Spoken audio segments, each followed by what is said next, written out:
నమస్కారం ఘంటారావానికి స్వాగతం. ముందుగా ప్రధానాంశాలు. మూడో రోజు వైకాపా సభ్యుల ఆందోళన.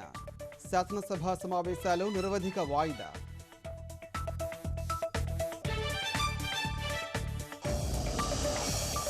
వైకాపా సభ్యులపై చర్యలు తీసుకోవాలని సభ తీర్మానం. సభా హక్కుల సంఘానికి విపక్ష ఎమ్మెల్యేల ప్రవర్తనా దృశ్యాలు. అవసరమైతే ప్రతిపక్ష సభ్యులను శాశ్వతంగా సస్పెండ్ చేయాలి. శృతి మించిన వైకాపా ప్రవర్తనపై యనమల ఘాటు స్పందన.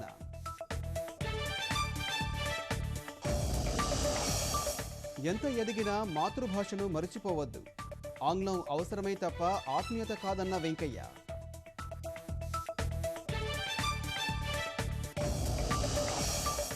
పదకొండేళ్ల తర్వాత బెయిల్పై బయటకొచ్చిన షహబుద్దీన్. వస్తూనే నితీష్పై విమర్శలు.